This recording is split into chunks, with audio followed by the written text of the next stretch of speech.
حقیقت یہ ہے کہ قادیانی دھوکے اور فراڈ کا نام ہے جو 19ویں صدی کے آخر میں انڈیا کے علاقے قادیان سے نمودار ہوا۔ دنیا جانتی ہے کہ 120 سال سے قادیانی اپنی شناخت سے محروم ہیں۔ دنیا کو دھوکہ دینے کے لیے قادیانی خود کو مسلمان ظاہر کرتے ہیں، حالانکہ اسلام سے ان کا کوئی تعلق نہیں، کیونکہ اسلام کے مطابق رحمت عالم صلی اللہ علیہ وسلم آخری نبی اور خاتم النبیین ہیں۔ آپ صلی اللہ علیہ وسلم کے بعد کوئی نبی نہیں آ سکتا، جبکہ قادیانیوں کے مطابق مرزا غلام احمد قادیانی ملعون معاذ اللہ آخری نبی ہیں، جسے کبھی وہ مسیح موعود کا نام دیتے ہیں اور کبھی ذلی بروزی نبی کا، کبھی اس ملعون کو قادیانی امام مہدی قرار دیتے ہیں اور کبھی اسے حضرت عیسیٰ قرار دیتے ہیں۔ کبھی ملعون قادیانی نے نبوت سے آگے بڑھ کر خدا کی خدائی پر بھی ڈاکہ ڈالا اور معاذ اللہ یہاں تک کہہ دیا کہ میں نے اپنے تئیں خدا کے طور پر دیکھا ہے اور میں یقین سے کہہ سکتا ہوں کہ میں وہی ہوں اور میں نے آسمان کو تخلیق کیا ہے۔ قادیانیوں کا یہ بھی عقیدہ ہے کہ جو ملعون مرزا غلام احمد قادیانی کو نبی نہیں مانتا وہ کافر ہے۔ یہی بات 1973 میں قادیانیوں کے خلیفہ نے پاکستان کی پارلیمنٹ میں کہی تھی، جس پر پورا ایوان ہکا بکا رہ گیا تھا۔ قادیانیوں کے انہی غلیظ عقائد کی وجہ سے دنیا میں پہلی مرتبہ 1974 میں پاکستان کی پارلیمنٹ نے متفقہ طور پر قادیانیوں کو دائرہ اسلام سے خارج قرار دیا۔ بعد ازاں قادیانی دھوکے اور فرار سے جب باز نہ آئے تو 1984 میں صدر ضیاء الحق شہید نے صدارتی آرڈیننس کے ذریعے قادیانیوں کو اسلام کا نام اور اسلامی اصطلاحات کا استعمال کرنے سے روک دیا، لیکن قادیانی ابھی تک دھوکے اور فراڈ سے باز نہیں آئے۔ پاکستان سمیت دنیا بھر میں خود کو مسلمان ظاہر کر کے لوگوں کو گمراہ کرنے میں مصروف ہیں۔ چنانچہ ایک رپورٹ کے مطابق قادیانی دنیا کے کئی ممالک میں سرگرم ہیں۔ اسی رپورٹ میں قادیانیوں کی دنیا بھر میں آبادی کو لاکھوں میں ظاہر کر کے دنیا میں انہیں 1% مسلم کمیونٹی ظاہر کیا گیا ہے۔ اگرچہ یہ بات حقیقت کے خلاف ہے، مگر اس میں کوئی شک نہیں کہ قادیانی دنیا کے کئی ملکوں میں بڑے پیمانے پر اپنی مذموم سرگرمیوں میں مصروف ہیں اور مسلمانوں کو گمراہ کر کے قادیانی بنا رہے ہیں۔ قادیانیوں کی مذموم سرگرمیوں کا اندازہ اس سے لگایا جا سکتا ہے کہ دنیا بھر کے 3 بڑے ممالک برطانیہ، کینیڈا اور انڈیا قادیان میں قادیانیوں کے خصوصی جلسے ہوتے ہیں، جس میں سیاسی نمائندوں اور مغربی میڈیا کو خصوصی طور پر بلایا جاتا ہے، جبکہ باقی ممالک میں ہر ماہ کارنر میٹنگ ہوتی ہیں۔ Pakistan, India, Bangladesh, Sri Lanka, Indonesia, Malaysia, Australia, Fiji کے علاوہ شمالی افریقہ کے ممالک بالخصوص گانا، سینیگال، مراکش، الجزائر، یورپ، کینیڈا اور امریکہ میں قادیانیوں کے بڑے بڑے مراکز ہیں۔ ان مراکز کو دھوکہ دہی سے اسلامی سینٹر اور مساجد کا نام دیا جاتا ہے۔ ان ممالک میں قادیانی اہم عہدوں تک پہنچنے یا اہم عہدیداروں سے روابط بڑھانے کے لیے سرتوڑ کوشش کرتے ہیں۔ چنانچہ حال ہی میں قادیانیوں کے خلیفہ نے کینیڈا کے وزیر اعظم سے ملاقات کی اور کینیڈا کے وزیر اعظم نے قادیانیوں کو کینیڈا کے لیے عظیم کمیونٹی قرار دیتے ہوئے ان کے سالانہ جلسے کو کامیاب بنانے کے لیے ہر ممکن مدد کی یقین دہانی کروائی۔ السلام علیکم.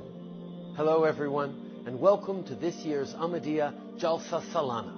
A big thank you to all the organizers who made this event possible, and thank you to everyone here for coming together this weekend. The Ahmadiyya community is a strong voice for the values at the heart of Canada. You work tirelessly to make a difference in your communities here and around the world. Love for all and hatred for none is an example to all of us. اسی طرح حال ہی میں مراکش کی فوج میں اعلیٰ عہدوں پر قادیانیوں کی موجودگی کا انکشاف ہوا، جس کے بعد درجن سے زائد جرنیلوں، کرنلوں اور بریگیڈیئروں کو قادیانی ہونے کی وجہ سے برخاست کیا گیا۔ اس کے علاوہ تحریک ختم نبوت کے لیے برطانیہ، امریکہ اور کینیڈا میں کام کرنے والے مسلمانوں کے خلاف جاسوسی کے لیے ان ممالک کی انتظامیہ قادیانیوں کو مشیر بناتی ہیں اور مختلف ہیلے بہانوں سے تحریک ختم نبوت والوں کو قادیانیوں کے کہنے پر پریشان کیا جاتا ہے۔ دنیا کے اکثر ملکوں میں قادیانیوں کا طریقہ واردات یہ ہوتا ہے کہ وہ خود کو مسلمان ظاہر کرتے ہیں، پھر پاکستان کا نام استعمال کر کے لوگوں کو دھوکہ دیتے ہیں۔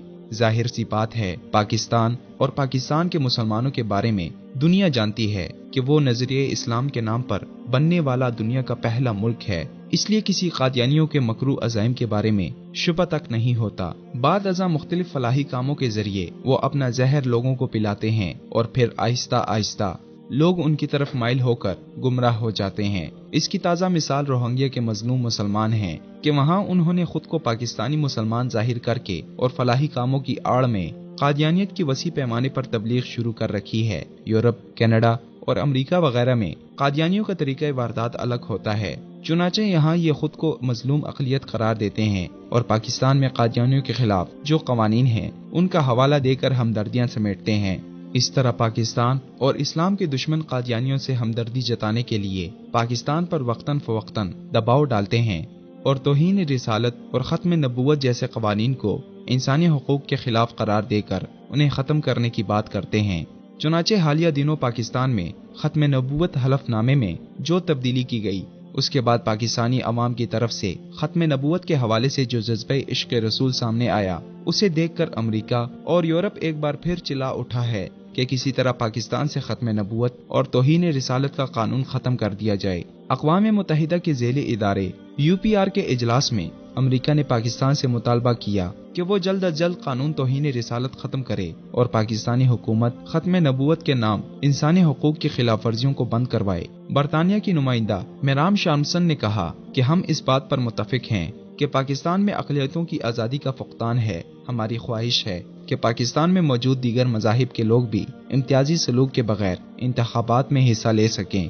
ان حقائق کی روشنی میں ہر مسلمان بآسانی اندازہ لگا سکتا ہے کہ قادیانی کس طرح پاکستان اور اسلام کو بدنام کرنے کے لیے دنیا بھر میں سرگرم ہیں، لیکن الحمدللہ مسلمان ختم نبوت پر ڈاکہ ڈالنے والوں کے خلاف ابھی تک حساس ہیں اور قیامت تک انشاءاللہ رہیں گے۔ یہی وجہ ہے کہ پاکستان کے بعد 1974 میں مکہ مکرمہ میں رابطہ عالم اسلامی کے تحت منعقد ہونے والے 144 ممالک کے مشترکہ اجلاس میں قادیانیوں کو دائرہ اسلام سے خارج قرار دیا گیا۔